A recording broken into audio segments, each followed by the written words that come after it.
এমন নবীর প্রতি দুরুদ এবং সালাম পেশ করা দরকার আছে না নাই? সবাই বলেন আছে না নাই? আমরা আজকের এই ময়দান থেকে জানাই দিতে চাই, আমরা স্লোগানে আশিক রাসূল হতে চাই না। আমরা দুরুদ পড়ে, দাড়ি রেখে, টুপি পরে মসজিদে গিয়ে আল্লাহর জমিনে মুহাম্মদের আদর্শ বাস্তবায়ন করে আমরা আশিক রাসূল পরিচয় দিতে চাই। ঠিক না ঠিক? কারা কারা রাজি আছো? হাত তুলে আল্লাহকে দেখা। আল্লাহ কবুল করুক, বলেন আমিন। আমার দেশে এক শ্রেণীর আশিক রাসূল আছে, মুখে নাই দাড়ি, মাথায় নাই টুপি, নামাজ পড়ে না, রোজা রাখে না।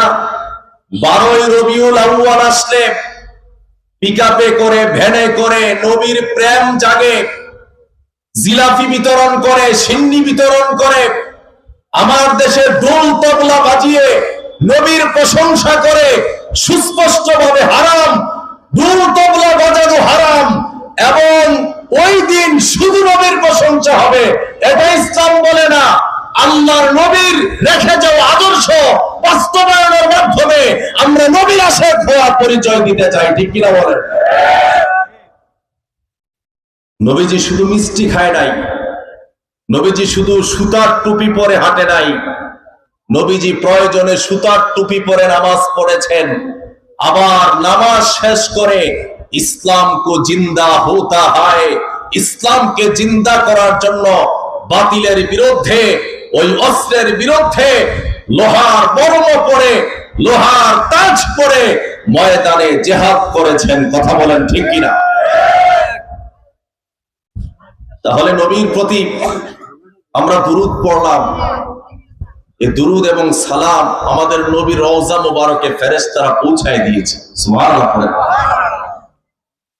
তাহলে আমার ভাইরা, আজকে আমি যে বিষয়টা নিয়ে আপনাদের সামনে আলোচনা রাখতে চাই, আমাদের রবের নাম কি?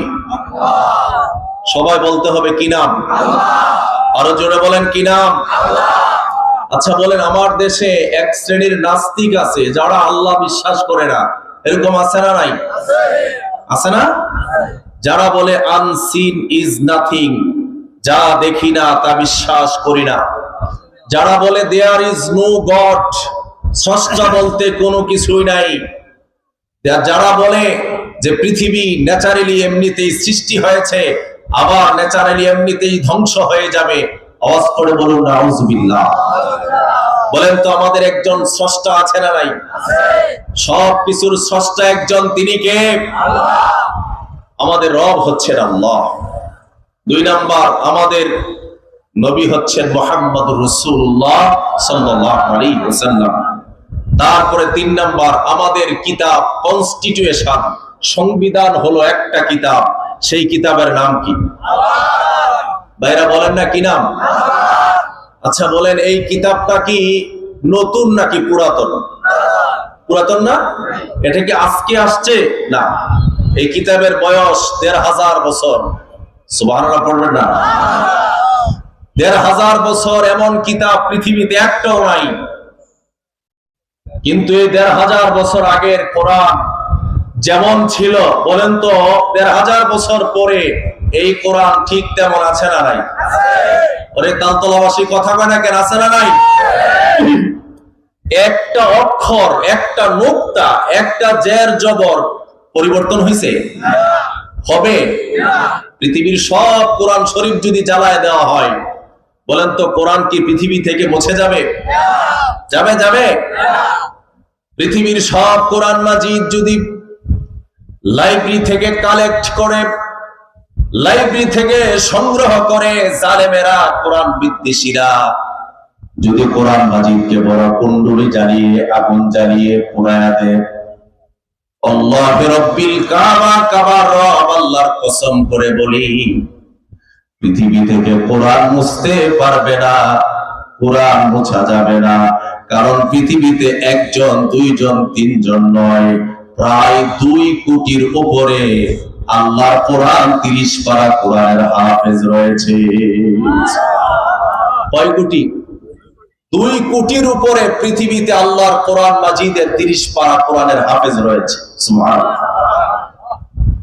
আল্লাহ সুবহানাহু ওয়া তাআলা আমরা যখন কবরে চলে যাব, আমাদেরকে তিনটা প্রশ্ন করবেন। এক নাম্বার প্রশ্ন হলো মার রব্বুক, তোমার রব কে? দুই নাম্বার প্রশ্ন হলো ওমা দীনুক, তোমার দিন কি? তিন নাম্বার প্রশ্ন হলো ওমান নাবিয়ুক, তোমার নবী কে?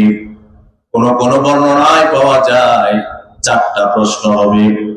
ফেরেশতারা জিজ্ঞেস করবে, বলবে যখন রব্বি আল্লাহ, দীনি আল ইসলাম, নবিয়ুনা মুহাম্মাদুর রাসূলুল্লাহ সাল্লাল্লাহু আলাইহি ওয়াসাল্লাম।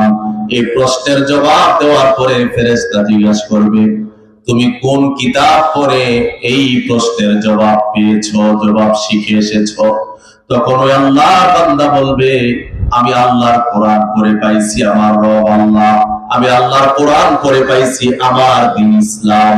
আমি আল্লাহর কোরআন পড়ে শিখছি, আমার নবী মুহাম্মদুর রাসূলুল্লাহ সাল্লাল্লাহু আলাইহি ওয়াসাল্লাম। জোরে বলেন সুবহানাল্লাহ। প্রশ্ন কয়টা? তিনটা। কবরে প্রশ্ন হবে তিনটা মৌলিক।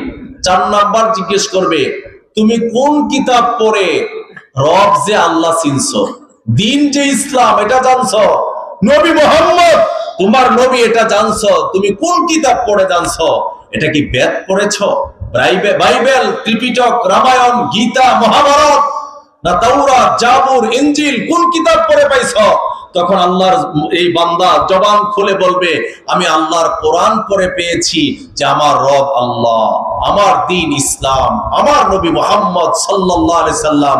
তখন আল্লাহ তাআলা গায়বী ভাবে একটা আওয়াজ দিয়ে বলবেন, ফাফরিশু ফিরাশাল জান্নাহ, ও আমার ফেরেশতারা, তাকে আর ডিস্টার্ব করো না, তার কবরে জান্নাত থেকে একটা আরামদায়ক বিছানা এনে বিছায়া দাও।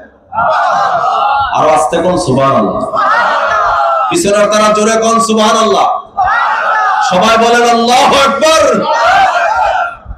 কবরে মাটির কবর, বর্ষাকালে মাটিও পাওয়া যায় না।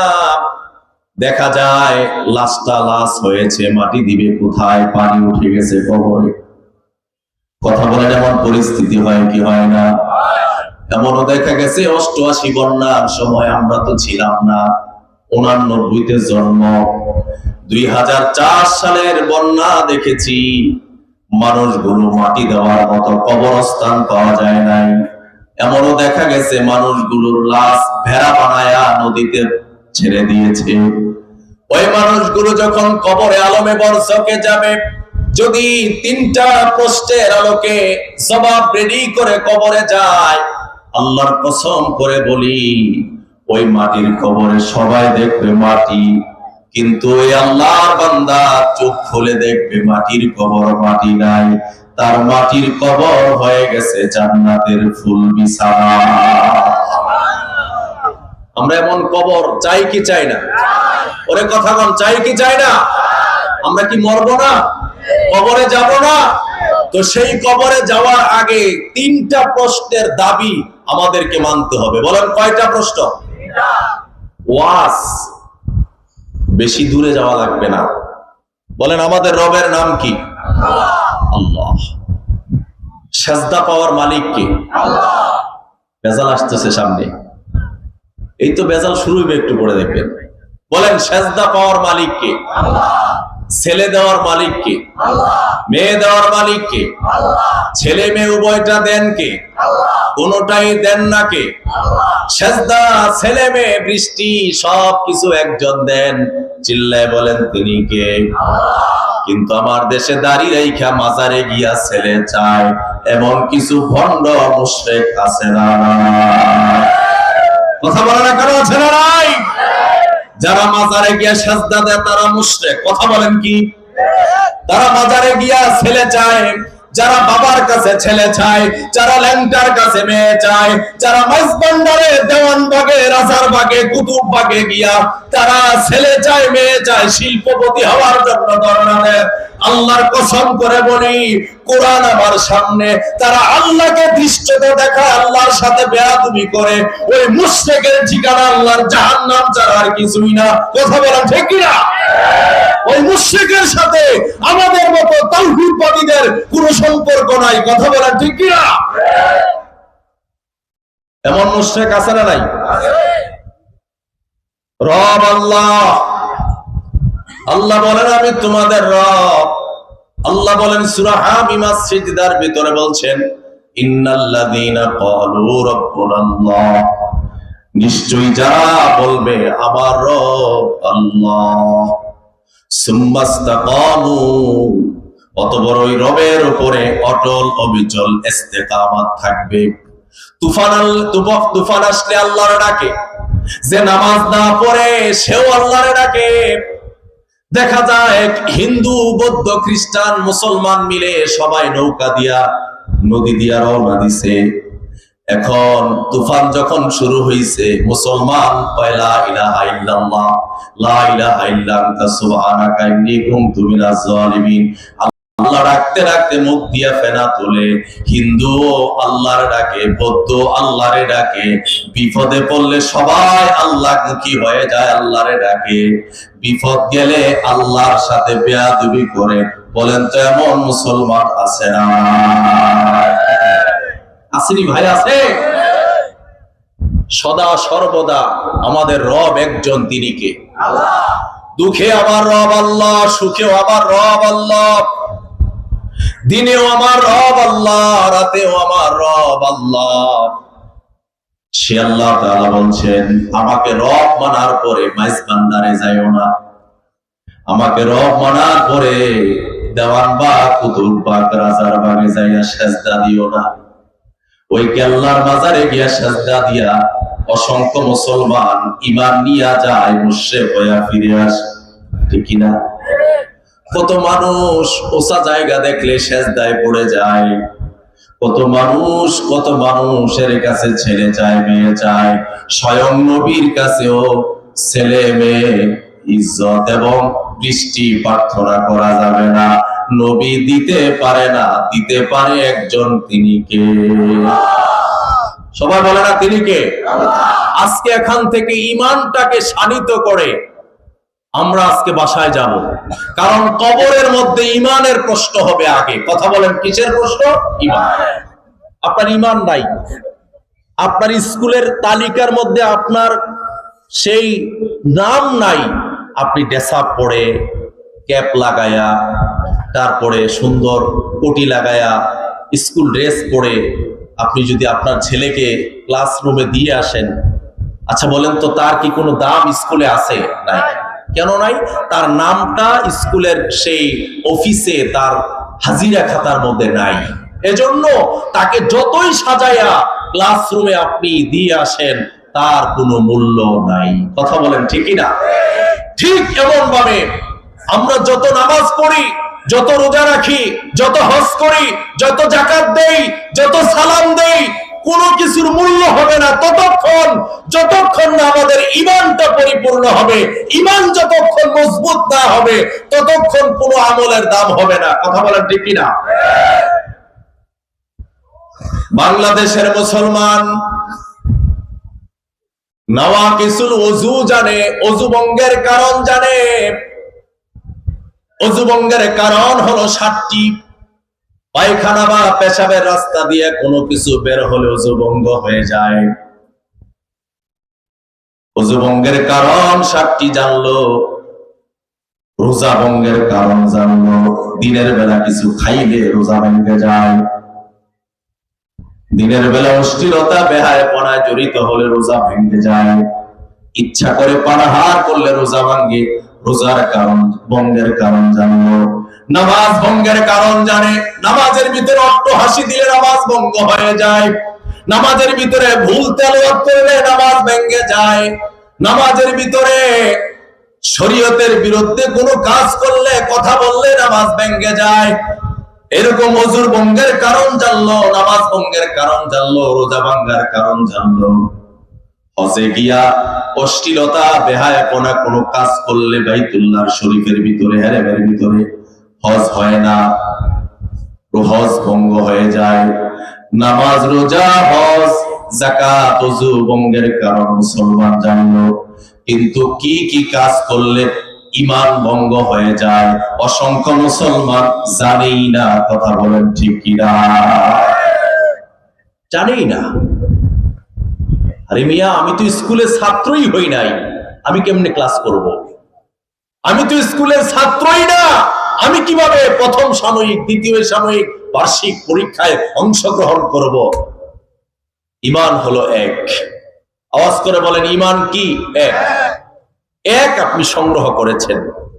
এখন একটা সালাম দিছেন, একের সাথে একটা শূন্য যোগ হইল ডান পাশে, কত হইল? সবাই জবাবটা দিল না? কত হলো? ওযু করলেন, আর একটা শূন্য যোগ হইল, কত হইল?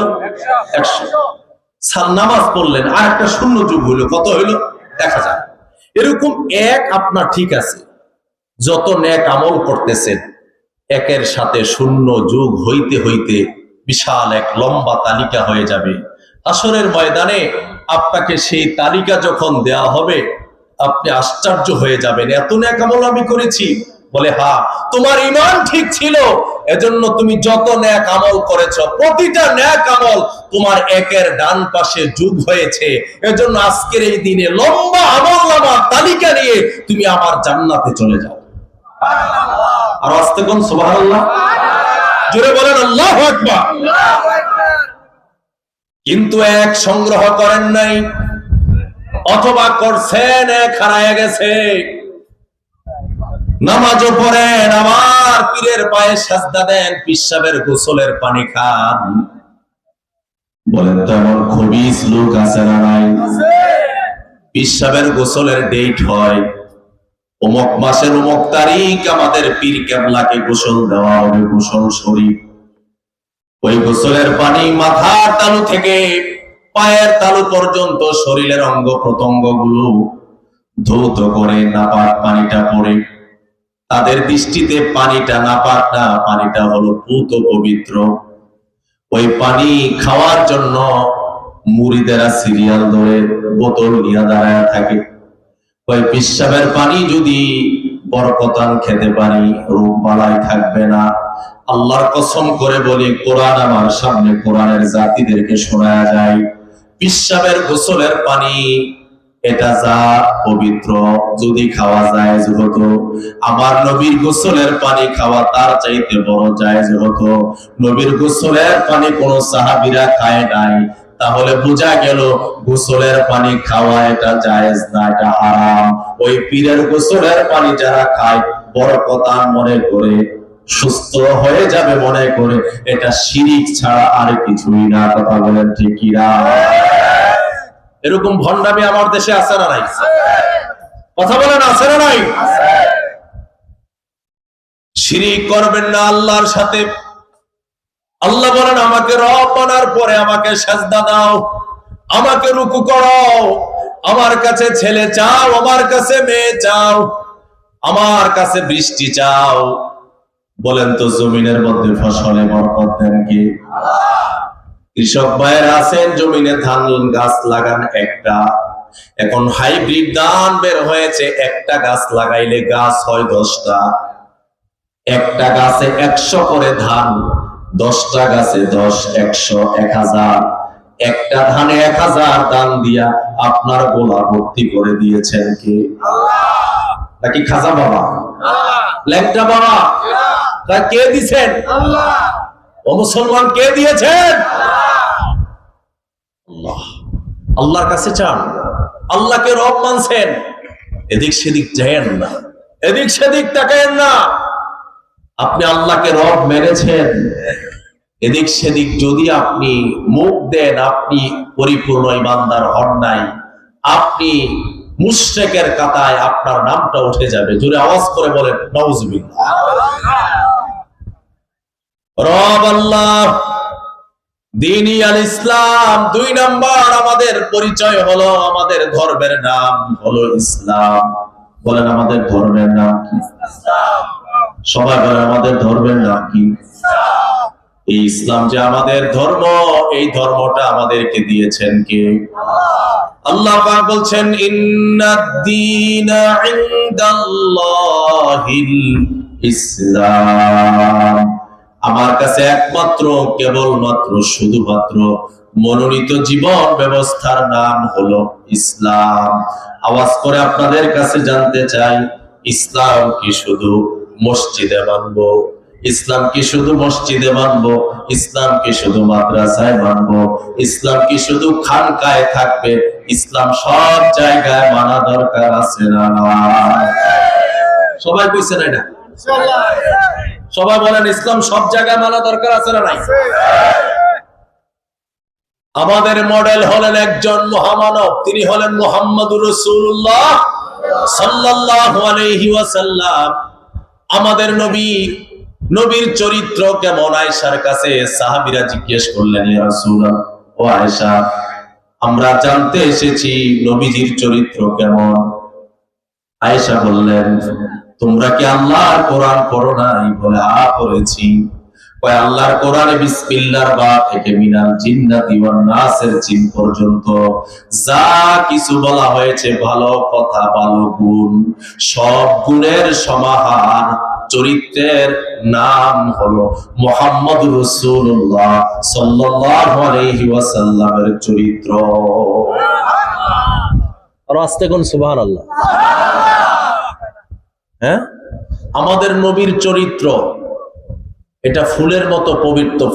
ফুলের চাইতো আমাদের নবীর চরিত্র বেশি পবিত্র ছিল। কথা বলেন ঠিক কিনা? আমার নবী যখন কালেমার দাওয়াত দিলেন, কালেমার দাওয়াত দেওয়ার আগে সবাই আমার নবীকে আলামিন বলেছে, as-সাদিক বলেছে। আমার নবী সত্যবাদী, আমার নবী বিশ্বস্ত। সবার নবী কান্না করলে চোখের পানি মুছে দিত। যখন নাকি নবীর বয়স হলো 40, আল্লাহ পাক যখন ওহী নাজিল করলেন কোরআন, হে নবী, আপনি আর ঘরে বসে থাকবেন না, কম্বল গায়ে দিয়ে আয়েশার ঘরে, খাদিজার ঘরে আর শুয়ে থাকবেন না। আপনি দাঁড়ান, অরব্বাকা ফাকাব্বির, আপনি আমার নামে তাকবীর দেন, আল্লাহর নামে তাকবীর দেন। বলেন, আমরা তাকবীর দিব কার নামে? নারে তাকবীর, লিল্লাহি তাকবীর। আমরা আল্লাহর নামে তাকবীর দেব। আল্লাহ বললেন, নবী, আপনি আমার নামে তাকবীর দেন। সমাজে আবু জেহেলের আদর্শ চলে, সমাজে উতবার আদর্শ চলে, সমাজে সাইবার আদর্শ চলে, সমাজে মানব রচিত মতবাদ চলে। এই কাবাগরের ভিতরে 360টা মূর্তি লুকায়া লুকায়া এই কাবাগরকে অপবিত্র করে রাখছে। ও নবী, আর বসে থাকার সময় নাই, আপনি উঠেন, আপনি আমার নামে তাকবীর দেন। আপনার বিরুদ্ধে জেল, জরিমানা, রক্ত, দাঁত দেওয়া, আপনাকে হত্যা করার সব পরিকল্পনা হবে। আমি তাদের সব ষড়যন্ত্রকে মোকাবেলা করে আমি আল্লাহ আপনাকে বাঁচায় রাখবো। বলেন সুবহানাল্লাহ।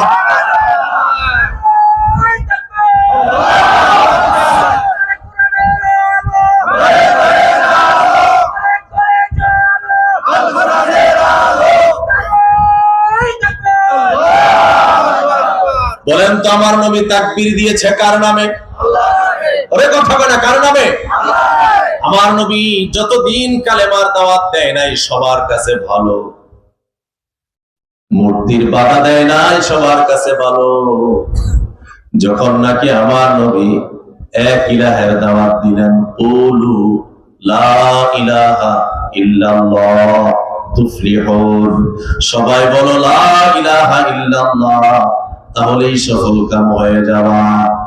এই কথা বলার পরে নিজের চাচা আবু লাহাব পায়ের কাছ থেকে বিশাল পাথর খন্ড নিয়া মুহাম্মদকে মারতেছে আর বলতেছে, তুই পাগল হয়ে গেছিস, এতগুলা মূর্তির পূজা করি, আমরা সফল না, আমরা সফল হব না। তুই একজনের দাওয়াত দিস, তুই বলস সফল হয়ে যাবি, তুই তো আস্তা বড় একটা পাগল। জোরে বলেন নাউজুবিল্লাহ। আমি আপনাদের কাছে ঠান্ডা মাথায় একটা কথা জানতে চাই, আমার নবী কি পাগল ছিলেন? যারা নবীকে পাগল বলছে তারা কি সুস্থ না পাগল? অনেক কথা বলেন, তারা কি সুস্থ না পাগল? 1000 বছর পরে এখনো নবীর কিছু দুশমন আছে, নবীকে বদমাশ বলে গালি দেয়, নবীর চরিত্র নিয়ে ব্যঙ্গ করে, নবীকে শ্রেষ্ঠ নবী মানে না। ওই কাদিয়ানীদের স্থান বাংলাদেশে হতে পারে না। কাদিয়ানীদেরকে অমুসলিম ঘোষণা করতেই হবে, করতেই হবে, করতেই হবে। কারা কারা রাজি আছেন? দু হাত তুলে দেখা।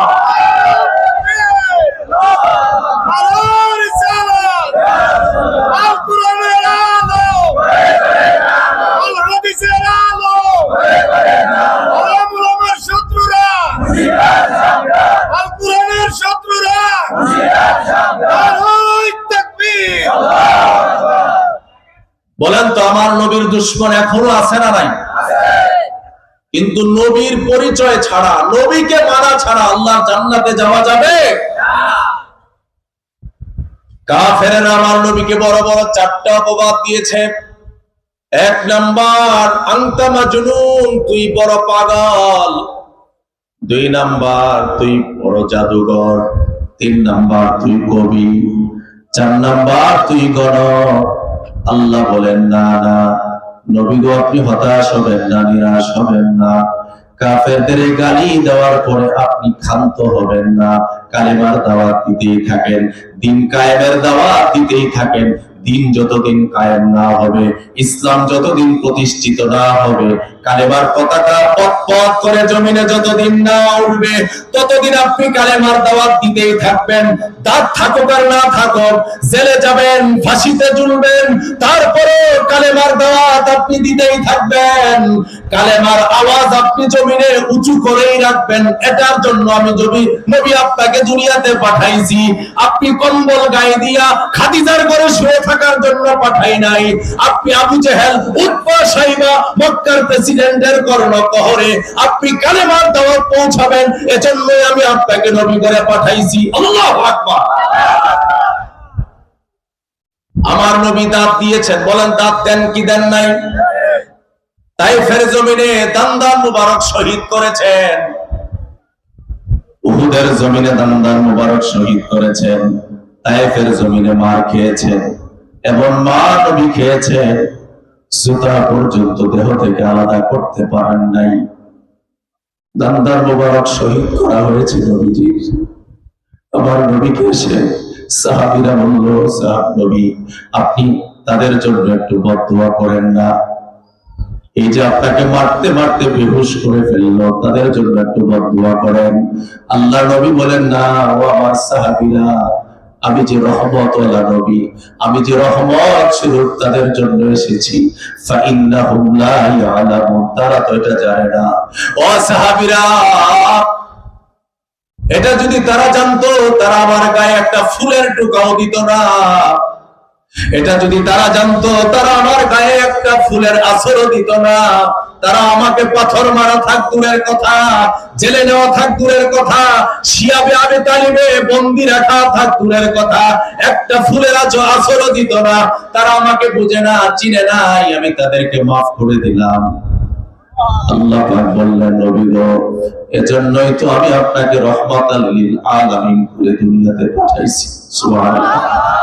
আল্লাহ পাক বলছেন, মা আরসালনাকা ইল্লা রাহমাতাল লিল আলামিন।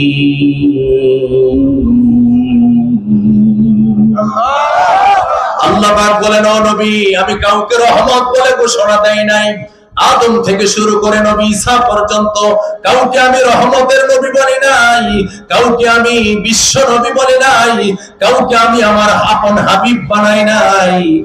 আপনাকে আমি আমার আপন হাবিব বানালাম, রহমতের নবী বানালাম।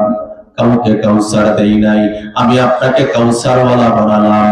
কাউকে আমি শাফায়েতে কোবরা দেই নাই, আমি আপনাকে শাফায়েতে কোবরাওয়ালা বানালাম। সুবহানাল্লাহ বলবেন। এতগুলো নিয়ামত দিয়ে আমি আপনাকে দুনিয়াতে পাঠাইছি, আর ওই মানুষগুলো আপনাকে পাথর মারে, জেলে দেয়, জুলুম করে, বাড়ি ছাড়া করে দেয়, আপনার নাম নাগরিকত্ব কেটে মক্কা থেকে মদিনায় পাঠায়। কথা বলে না কেন, ঠিক না? আপনাকে এলাকায় থাকতে দেয় না, আপনার ব্যবসা বন্ধ করে দেয়, আপনার ঘরে তালা দিয়া দেয়, ওই বুড়ি পথে কাটা দেয়, আপনাকে মক্কায় থাকতে দিল না, রাতের আধারে মদিনায় যেতে বাধ্য করলো। নবী গো, এতগুলো ষড়যন্ত্র করার পরে আমি আপনাকে মক্কার প্রেসিডেন্ট বানাবো, মদিনার শাসক বানাবো। সুবহানাল্লাহ করেন না? ফয়সালা কার? সব ফয়সালা কার? ও জাহেলেরা, ও জালেমেরা, তোরা ব্যান করে দিতে চেয়েছিস, তোরা আলেমদের বিরুদ্ধে কত মামলা হামলা করেছিস, তোরা আলেমদেরকে জেলখানায় দিয়েছিস। কোরআনের পাখি আল্লাহ পাকে 13টা